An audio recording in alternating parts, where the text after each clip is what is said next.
12वीचा पहिला chapter index मधला घ्या, introduction to partnership and partnership final account. व्यवस्थित लिहा. Chapter number 1, introduction to partnership and partnership final account. And partnership final account.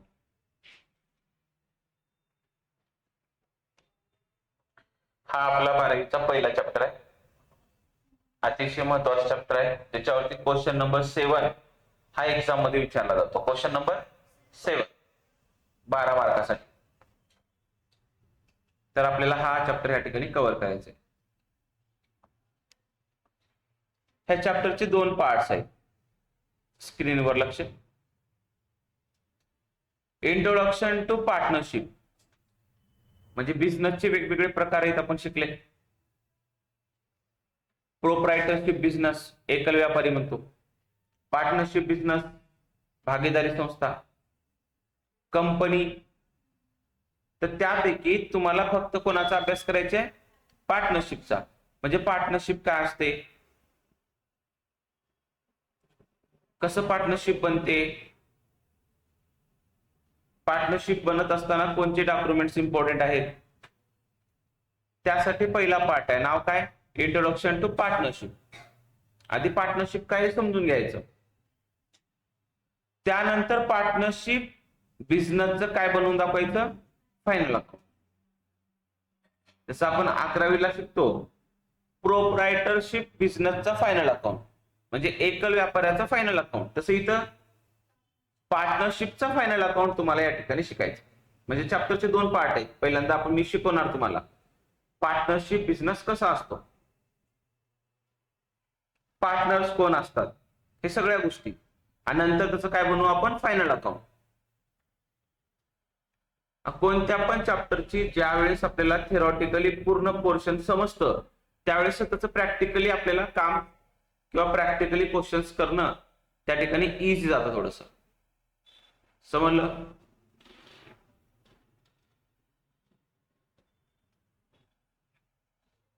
तर काय असते पार्टनरशिप? आधी आपण त्याची डेफिनेशन वरती फोकस करू. Meaning of partnership.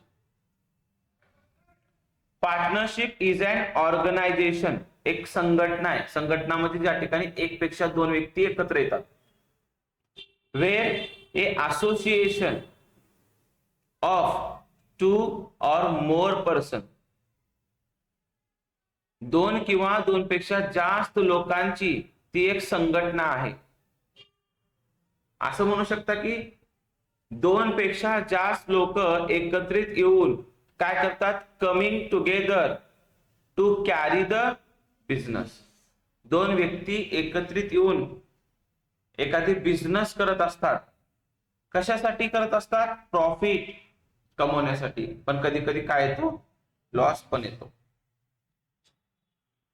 त्याला म्हणा पार्टनरशिप. काय मीनिंग समजलं का? बघा पार्टनरशिप म्हणजे काय. when 2 or more person come together for carrying the business to earning the profits. जेव्हा 2 पेक्षा जास्त व्यक्ती एकत्रित येतात व्यवसाय करण्यासाठी आणि त्या व्यवसायातून काय कमवतात? नफा कमवतात. अशा व्यवसायाला भागीदारी संस्था असे म्हणतात. Yes or no?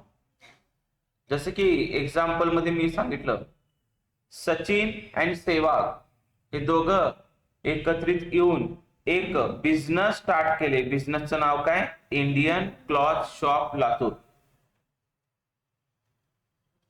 मग आपल्याला कळालं की ही इंडियन क्लॉथ शॉप लातूर जी आहे ही काय आहे? त्या ठिकाणी पार्टनरशिप काय? फर्म आहे.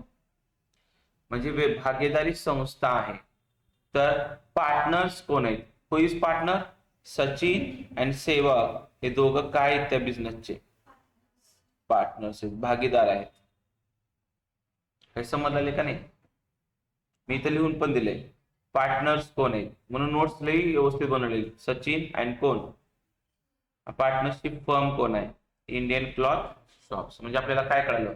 पार्टनर्स वेगळे असतात आणि फर्म वेगळी असते. मग तुम्हाला अकाउंटिंग कोणाची करायची?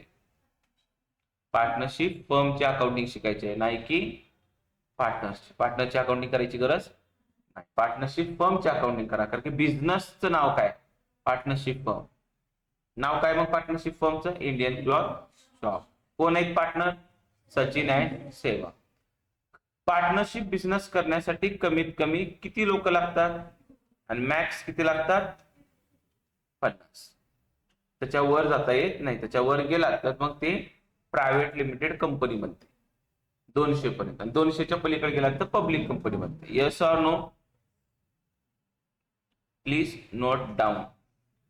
नंबर 1, डेफिनेशन ऑफ किंवा meaning of partnership. Meaning of partnership घ्या. Meaning of partnership. Partnership is an organization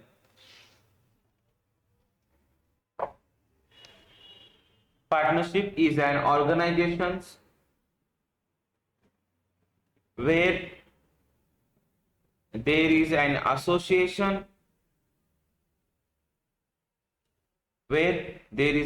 association of two or more person.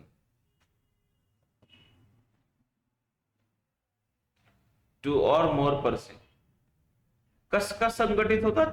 Association कशासाठी आहे? कोण सांगते? Person coming together to carry on a business. To carry on a business with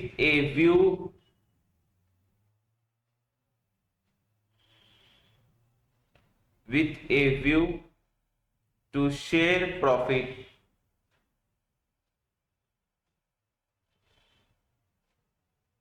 or losses of the firm. कशासाठी एकत्र येतात? प्रॉफिटला share करतात, losses झाले तर बी एकमेकाला शेअर करतात. Of the firm.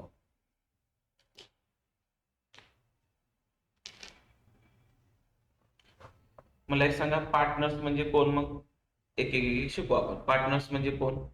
Partnership firm कळाली का? ओके. आपल्या एक्झाम्पल मध्ये घरी जाऊन नोट्स वाचायचे. सचिन आणि सेवा कोण आहेत? एनीवन? पार्टनर्स आहेत. आणि इंडियन क्लॉथ शॉप काय? पार्टनरशिप फर्म, बिझनेसचं नाव आहे ते.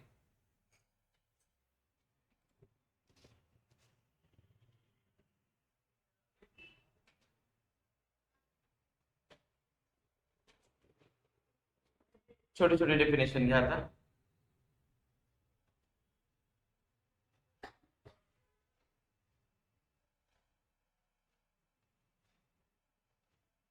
पार्टनर्स म्हणजे कोण? एक पर्सन, एक व्यक्ती,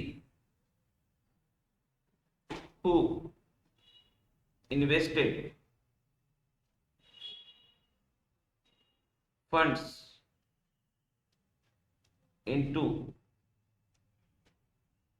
into the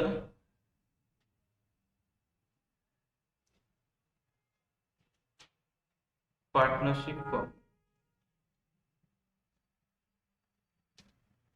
is called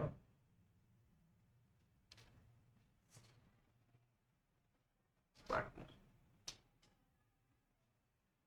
कोण आहे हो पार्टनर? जो पार्टनरशिप फर्मला काय प्रोव्हाइड करतो? एनीवन? काय इन्व्हेस्ट करतो? इन्व्हेस्ट म्हणजे गुंतवणूक करतो. काय देतो? म्हणजे मी असं म्हणू का, पार्टनरशिप फर्मला जे काही कॅपिटल भेटतं ते कॅपिटल कोण देतं? पार्टनर्स देतात. कॅपिटल म्हणजे भांडवल का? व्यवसाय चालवण्यासाठी लागणारं भांडवल. कोण देतं भांडवल?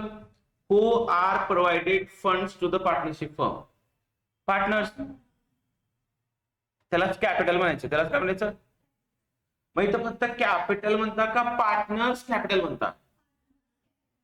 फक्त कॅपिटल शब्द कुठे आहे? प्रोप्रायटरशिप मध्ये. इथे काय म्हणायचं? कॅपिटल का पार्टनर्स कॅपिटल. कॅपिटल किती राहतील? कमीत कमी जास्तीत जास्त कॅपिटल किती राहू शकतात? 50. जेवढे जास्त पार्टनर तेवढं जास्त कॅपिटल. कळालं का? पार्टनरची डेफिनेशन समजली? पार्टनरशिप फर्मची डेफिनेशन समजली का? ओके.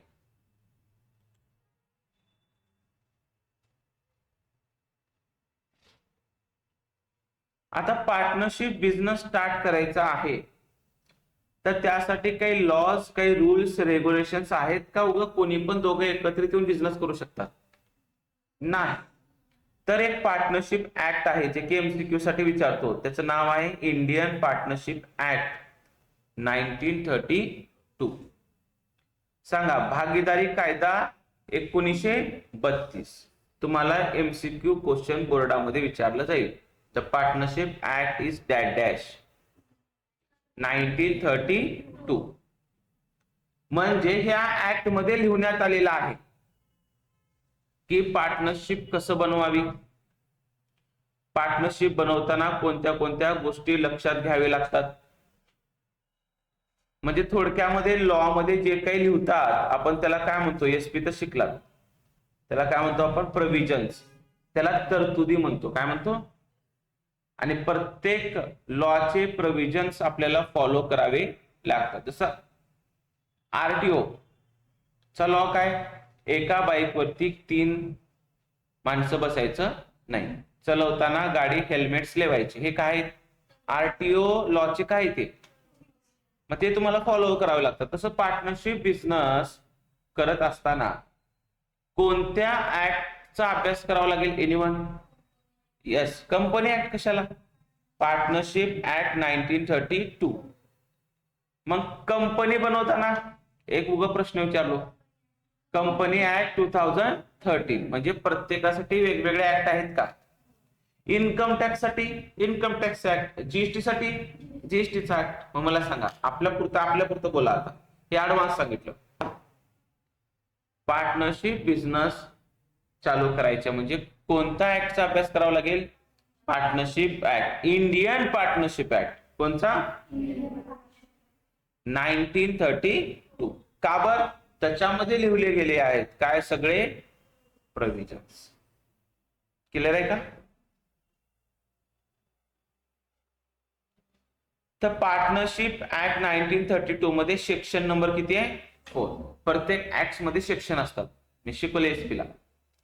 त्याच्यामध्ये काय सांगतं? Partnership it is a relation between two person म्हणा, who have agreed to share profit of the business carried on by all or any of them acting for all. म्हणजे काय? अनेक व्यक्ती एकत्रित येऊन व्यवसाय करणे किंवा त्यापैकी कोणता तरी व्यक्ती व्यवसाय करणे. म्हणजे उदाहरणामध्ये 4 पार्टनर आहेत. किती पार्टनर आहेत? 4हीने पैसे लावून निघून गेले, फक्त एकच जण बिझनेस चालवतो. हो, असं चालतं. त्याला ऍक्टिव्ह पार्टनर म्हणायचं. काय म्हणायचं? बाकीचे स्लीपिंग पार्टनर आहेत, म्हणजे उगा पैसे इन्व्हेस्ट करून गेले. क्लिअर आहे का? त्याची डेफिनेशन दिली. आता महत्वाचं शिकवत आहे, पुढचं लक्ष द्या स्क्रीनवर. इथपर्यंत कोणाला काही डाऊट आहे का? मला इथे सांगा. नाही ना? मग सर पार्टनरशिप फर्म बनवताना आम्ही ओरली किंवा रायटिंग मध्ये बनवू शकतो. ओरली म्हणजे तोंडी. या रुद्राक्ष, भक्ती, धनश्री आपण सगळे मिळून पार्टनरशिप करू आणि एक लायब्ररी ओपन करू. पार्टनरशिप मध्ये काय? कोणता बिझनेस करू? एक लायब्ररी टाकूत आपण. त्या लायब्ररीचे मालक किती? 4 जण. कारण की कोणची फर्म आहे? Partnership firm. ओके, एक लायब्ररी टाकली आपण. मग त्याच्यामध्ये प्रॉफिट येत आहे ना, त्यामध्ये लॉस पण होऊ शकतो. मग ओरली बोललं 50% घ्यायचे सगळ्यांनी. पुन्हा भांडणं होऊ शकतात ना. मी काय बोललो कळालं का? आपण जर ओरली पार्टनरशिप करायला सुरू केलो तर ते तर तोंडी बोललेलं आहे, कुठे लिहून ठेवलेलं आहे का? मग काही काळानं प्रॉफिटच्या बाबतीत, लॉसच्या बाबतीत किंवा बिझनेसच्या काही मॅनेजमेंटचे डिसिजन घेण्याच्या बाबतीत तुमच्यामध्ये काय तयार होईल? डिस्प्यूट तयार होईल. डिस्प्यूट म्हणजे काय? वाद विवाद. मग त्यापेक्षा जर आपण एखाद्या क्वालिफाईड चार्टर्ड अकाउंटंट कडे किंवा एखाद्या ऍडव्होकेट कडे जाऊन आपण जर पूर्ण रायटिंग मध्ये लिहून घेतलो तर, मी काय बोललो कळाले का? म्हणजे आम्ही असं पार्टनरशिप बिझनेस करणार आहोत. बिझनेस बद्दल कोणाला नॉलेज असतं? एक सीए ला नॉलेज असतं. त्याच्याकडे आपण जाऊ, त्याच्याकडे आपण जाऊ आणि त्यांना म्हणू की आम्ही या पद्धतीनं बिझनेस करणार आहोत, इकडे लक्ष द्या, आणि आम्ही या बिझनेस मध्ये एवढे पैसे इन्व्हेस्ट करणार आहोत, एवढं प्रॉफिट आम्ही आपापसामध्ये घेणार आहोत, हे सगळं तुम्ही आम्हाला लिहून द्या. म्हणजे उद्या चलून जर भक्ती भांडणं केली की नाही नाही नाही तेवढं प्रॉफिट होतं, एवढं प्रॉफिट आहे, मला एवढं द्या, तर मी म्हणाल हे बघ काय बघ. तर पार्टनरशिप करत असताना ऍग्रीमेंट केलं जातं. काय केलं जातं? ऍग्रीमेंटला मराठीमध्ये काय म्हणतात? करार म्हणतात. काय म्हणतात? करार. मग हे करार दोन पद्धतीने राहू शकतो, इकडे लक्ष द्या. एक असतं ओरली, ओरली म्हणजे तोंडी. दुसरं असतं कसं? रायटिंग मध्ये. म्हणजे रायटिंग मध्ये असतं ऍग्रीमेंट, त्याला म्हणतात पार्टनरशिप डीड. काय म्हणतात? Partnership deed. Sir partnership deed म्हणजे काय? टोटल इन्फॉर्मेशन पार्टनरशिपची, आणि हे डीड बनवण्याचं काम कोण करत असतात? किंवा ऍडव्होकेट करत असतात. क्लिअर आहे का? मग आपल्याला आता अभ्यास करायचे डीड म्हणजे काय. तर आताच सांगितलं मी, डीड म्हणजे काय हो? द डॉक्युमेंट्स, एक कागदपत्र, of which include all the terms and condition of partnership is called as partnership deed, will be writing or oral. आणि जर हे रायटिंग मध्ये असेल तर त्यालाच काय म्हणा? पार्टनरशिप डीड म्हणा. Yes or no? म्हणजे तुम्हाला हळूहळू समजलेले का? बघा एक step by step. Partnership business करायचा आहे, पहिलं काय कळालं? कमीत कमी किती लोक लागतील, आणि स्टेप बाय स्टेप मॅक्स किती लागतील? पण पार्टनरशिप बनवायचा आहे तर पुण्या ऍक्टचा अभ्यास करावा लागतो. एक इंडियन पार्टनरशिप ऍक्ट 1932 चा अभ्यास. मग असं तोंडी बोलून चालतं काय? ऍग्रीमेंट करावं लागतं. ऍग्रीमेंट करावं लागेल. ऍग्रीमेंट दोन पद्धतीचे, ओरल आणि रायटिंग. मग आता रायटिंग मध्ये बनवायचं आहे ना, मग काय काय मध्ये लिहिलं जातं ते क्वालिफाईड सीए कडे जाऊन तुम्ही लिहून घ्या. मग आपण लॉ तुम्हाला सांगत आहे बघा आता, की तुमच्या डीड मध्ये काय काय असतं. सगळे नोट्स तुमच्याकडे आहेत, काही लिहायचं नाही आपल्याला. काय म्हणलं पुढचा पॉइंट? कंटेंट्स ऑफ पार्टनरशिप, म्हणजे डीड मध्ये काय काय लिहायचं. मी जर इतरांसारखं शिकवायला सुरू केलो तर डायरेक्ट मी प्रॉब्लेम घेऊ शकतो, पण तसलं आपल्याला शिकायचं नाही. आपल्याला पूर्ण समजून शिकायचे. कारण की उद्या चलून जर तुम्ही जर एक प्रोफेशनल झाला तर तुमच्याकडे जर लोक आले की आम्हाला पार्टनरशिप बनवायचं आहे, मग त्या डीड मध्ये काहीतरी लिहायला आलं पाहिजे तुम्हाला. डीड काय असते, बरोबर आहे ना? तर माझ्याकडे जर कोणी आलं, सर आम्ही पार्टनरशिप बिझनेस करणार आहोत, कसं करतात? तर मी म्हणणार पहिल्यांदा तुम्ही ऍग्रीमेंट बनवा, म्हणजे डीड बनवा. तरी मग तुम्ही डीड मध्ये मी म्हणा काही काळजी करू नका, फक्त तुम्ही काय द्या मला? 5,000 रुपये द्या, मी सगळं बनवून घेतो. ते माझं काम आहे ना, as a tax consultant, as a chartered accountant माझं काम आहे, मी करून घेईन. तुमचं काय काम नाही ते, बरोबर आहे का? मग आता आपण त्याचं नॉलेज घेऊ लागलो. काय असतं डीड मध्ये? Number 1 name address of the firm म्हणले. फर्म म्हणले, फर्म म्हणजे मला सांगा सचिन सेवागचं का इंडियन क्लॉथचं? हा कळाले कळाले कळालं कळालं. फर्म म्हणजे पार्टनरशिप फर्म. मग तुम्हाला बी डीड बनवता येईल का? हा सर येते. डीड मध्ये काय पहिलं काय लिहायचं? Name address of the firm और its main business. Main business काय तुमचं? हा इंडियन क्लॉथ शॉप म्हणजे क्लॉथचं बिझनेस आहे, ते नाव डाव. कळलं? पुन्हा डीड मध्ये अजून पुन्हा काय? Number 2 name address of all, म्हणजे कोणाचं कोण सांगतं इथं? उदाहरणार्थ व्हेरी गुड. सचिन अँड सेवक. सेवक ऍट दिल्ली, सचिन ऍट मुंबई. बस आपण बोल. इमॅजिनेशन कळाले का? पहिलं काय नाव टाकलं? इमॅजिनेशन करा. Indian cloth shop at Latur. खतम. कळलं? पुढे काय म्हणतो? And duration of partnership. Sir हे समजलं नाही बघा. ड्युरेशन म्हणजे किती वर्ष बिझनेस करणार आहोत एकत्रित होऊन. आताच घेऊन ठेवा. आपण म्हणलं 10 वर्ष. किती वर्ष? मग 10 वर्षानंतर हे डीड काही कामाची राहील का? एक्सपायरी होते. काय होते? मग ते आताच लिहा किती वर्षाची पार्टनरशिप आहे. कळलं का? बघा मला सांगा, डीड मधले पहिले कंपोनंट्स कळाले का? डीड कसं बनते? पुढे हा हे सांगा सर. हे तर महत्वाचं आहे. कॅपिटल कॉन्ट्रीब्युशन ऑफ ऑल म्हणजे प्रत्येकाने किती पैसे लावत आहात ते लिहा. भक्ती म्हणली मी 4 लाख आणते, मी म्हणलं 10 लाख आणतो. मोठा माणूस आहे. रुद्राक्ष म्हणला तुम्ही गप बसा, मी 15 लाख. त्यांनी 15, भक्ती 4, मी 10.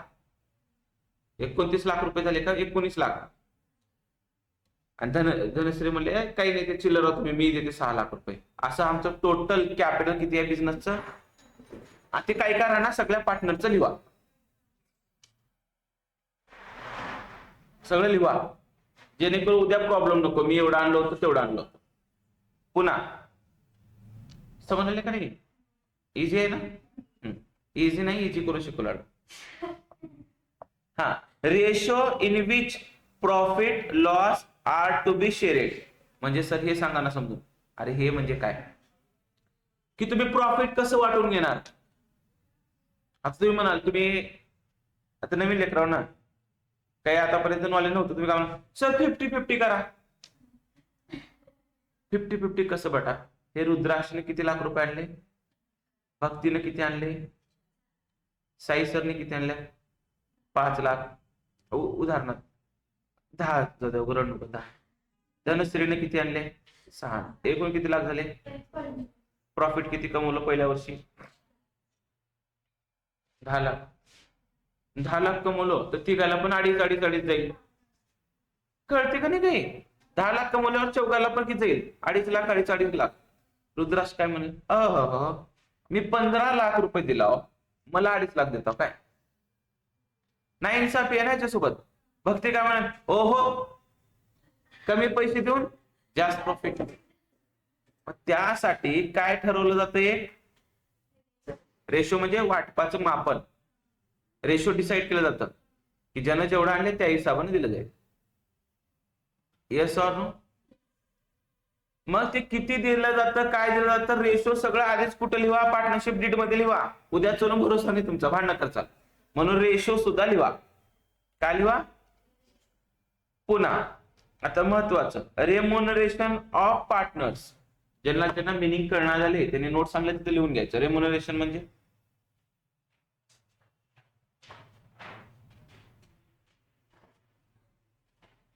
रिटर्न मोबदला. रिटर्न मोबदला.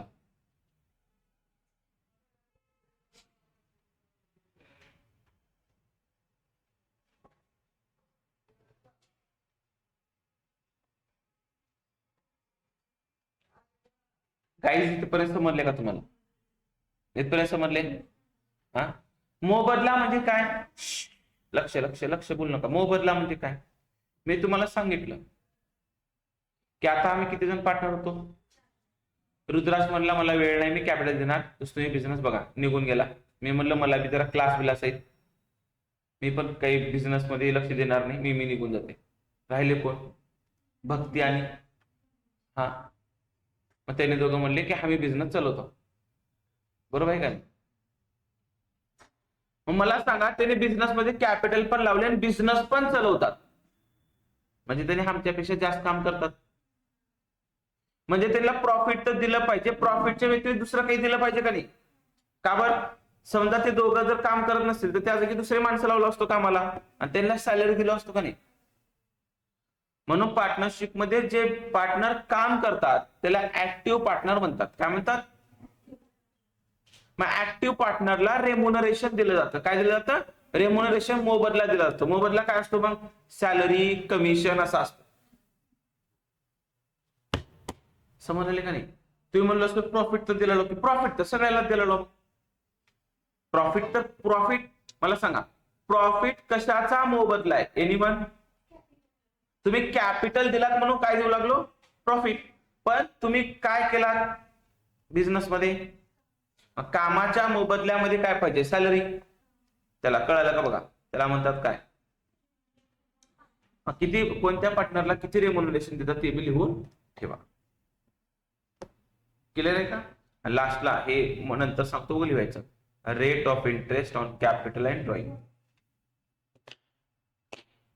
तर आज प्रॅक्टिकल लाईफ मध्ये जाऊन तुम्ही कोणत्याही बिझनेसची जर डीड चेक केला, त्या डीड वरती हे 6 कंपोनंट असतात लिहिलेले. प्रॅक्टिकल म्हणलं रिअल लाईफ मध्ये कुठं बी. माझ्याकडे पार्टनरशिप फर्म आहे प्रॅक्टिस मध्ये, मी तुम्हाला कधी वेळ भेटलं तर दाखवतो डीड. हे पॉइंट्स असतातच. बनवता येईल आता पार्टनरशिप. पण एक तुम्हाला माहित असू द्या, 12वीला आपल्याला असं काही बनवून दाखवायची गरज, आपल्याला नॉलेज पाहिजे फक्त. क्लिअर आहे का हे? पुढे can I proceed? Yes or no? चला एक एक पॉइंट नोट करा. नंबर 1, पार्टनरशिप म्हणजे काय शिकलो आपण? नोट म्हणजे दिमागात करायचे, वहीमध्ये लिहायचं नाही काही.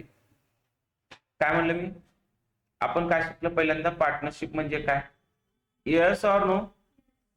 नंतर हु इज पार्टनर, नंतर ऍक्ट पाहिला आपण, कोणचा ऍक्ट आहे, आणि नंतर पाहिलं डीड काय असते. इथपर्यंत नॉलेज आले का आपल्याला? यस.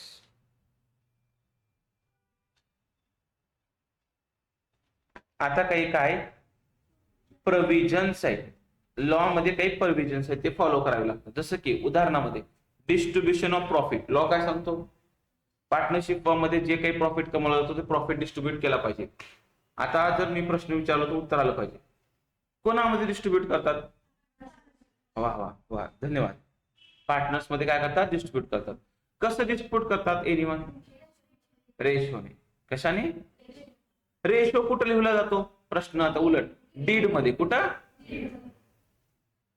त्याच्यानंतर interest on drawing, interest on capital, interest on drawing, salary, commission to partners. कोण सांगते काय? रेम्युनरेशन आहे. काय? आणि नवीन पार्टनरला घ्यायचं का नाही ते प्रोव्हिजन दिलेलं आहे. Admission of a new. Clear आहे का इथपर्यंत? अरे येस ऑर नो?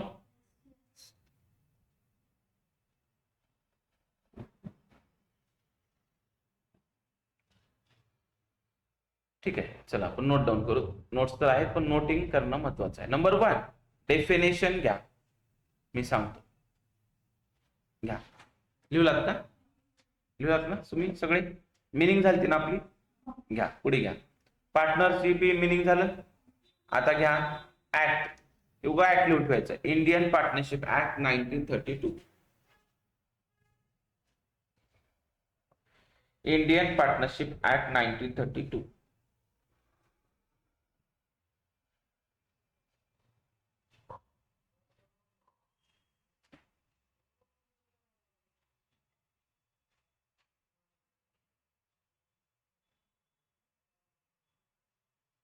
पुढे घ्या partnership did.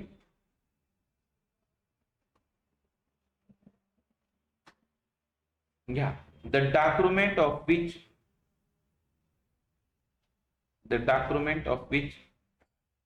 include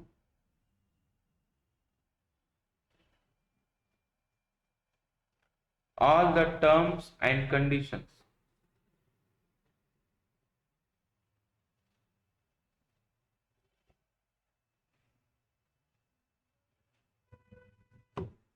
of the partnership is called partnership deed. Is called partnership deed.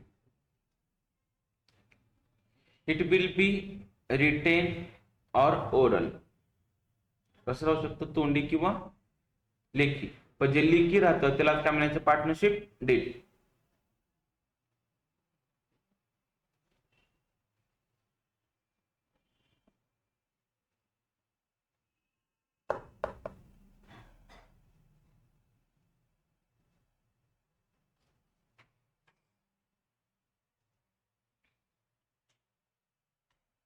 Done.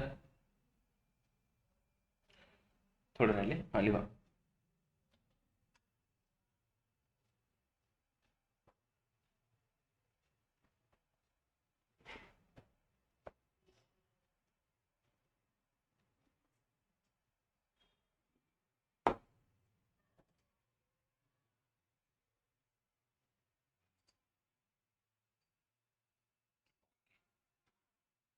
घ्या. Content of partnership deed. Content of partnership did.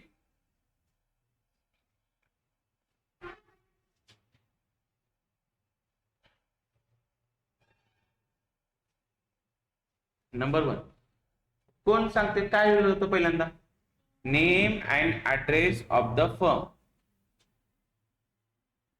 Name and address of the firm and its main business. And its main business.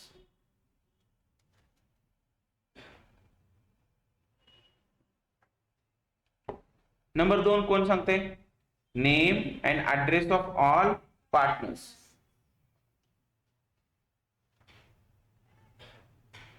Name and address of all partners. सगळ्यांनी lecture number 1 असं टाकून द्या टॉपला. Lecture number 1. Name and address of all the partners and duration of partnership. म्हणजे partnership किती वर्ष चालणार आहे. नंतर capital contribution of all partners. Capital contribution of all partners.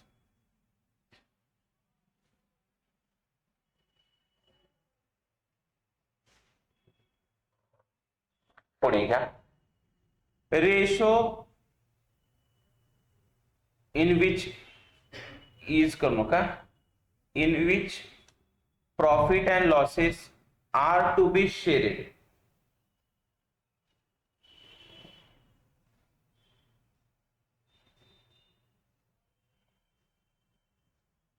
R to be shared. पुन्हा remuneration of partners. Remuneration of partners. Last but not least, rate of interest on drawing and capital. On drawing and capital.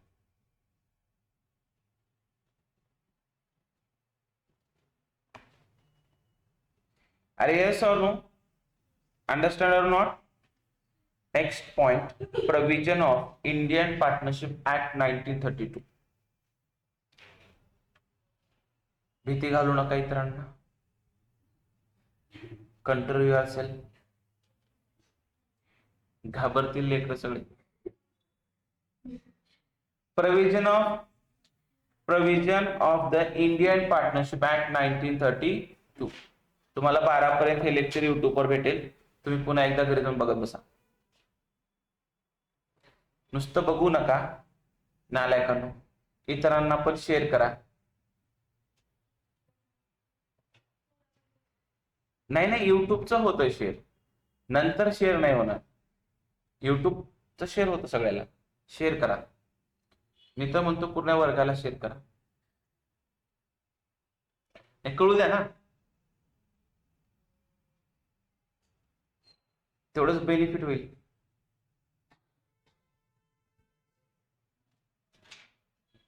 Number 1 काय provision आहे हो? Distribution of profit. प्रॉफिटचं distribution झालं पाहिजे. आता हे मध्येच कोणतर हात वर करून म्हणू नका, सर प्रॉफिट हे कोणामध्ये डिस्ट्रीब्यूट करतात? असं मारी कोणामध्ये करतात? पार्टनर्स मध्ये. हा. पुन्हा इंटरेस्ट ऑन ड्रॉइंग आपण थोड्या वेळामध्ये शिकू, नेक्स्ट काही लेक्चर्स मध्ये. इंटरेस्ट ऑन कॅपिटल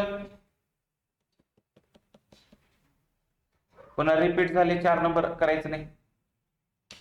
हा, सॅलरी और कमिशन टू पार्टनर कुण्या पार्टनरला देतात? Helping active. ऍक्टिव्ह पार्टनर म्हणजे जो बिझनेस मध्ये काम करत असतो. पुढे ऍडमिशन ऑफ न्यू पार्टनर, एखाद्या पार्टनरला ऍडमिट करायचं असेल तर ते सुद्धा प्रोव्हिजन आहे. Admission of new partner.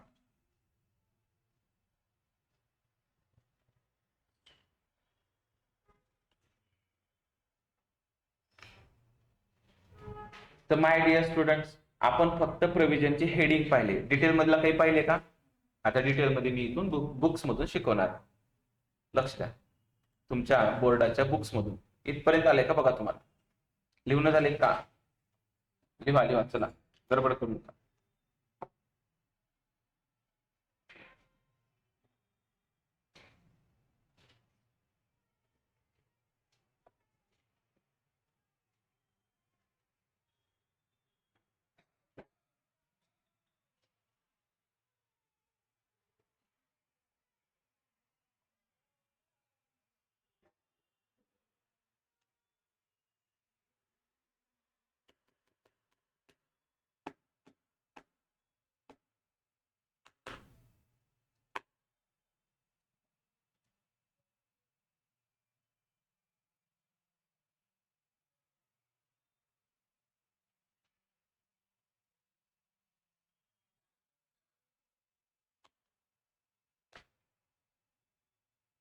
Yes or no?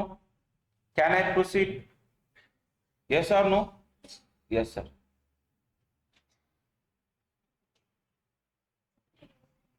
Yes, बुकचं पण ना? हो.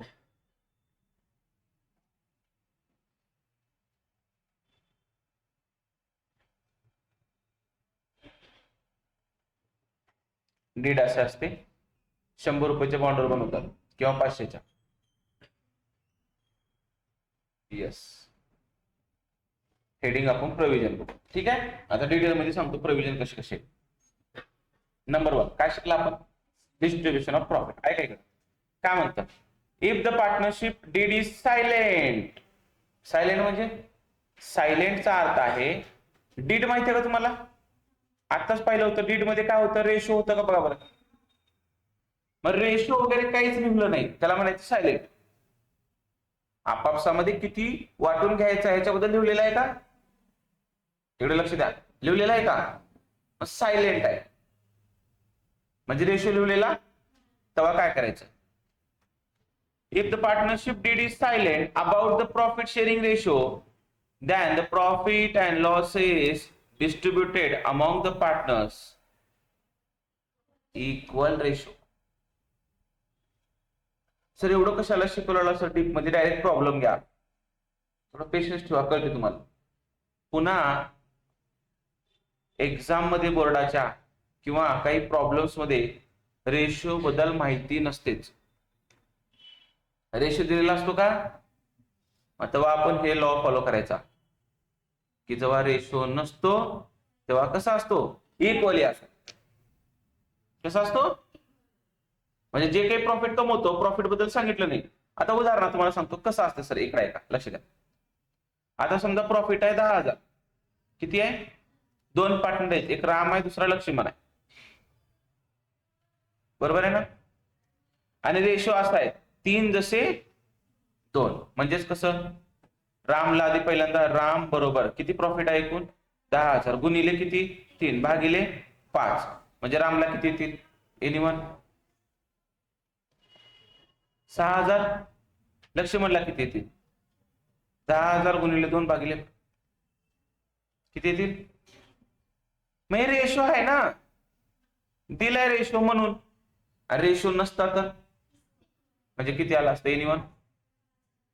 हे तर शिकू लागलो मी तुम्हाला. आता वाटते थिअरी शिकवताना बोर होते, पण प्रॉब्लेम करताना हेच फॉलो करावं लागतं. क्लिअर झालं का? सांगा मग. पहिला म्हणजे इंडियन पार्टनरशिप ऍक्टने क्लिअर सांगितलेला आहे, रेशो नसेल तर इक्वली करा. एमसीक्यू होतं परीक्षा.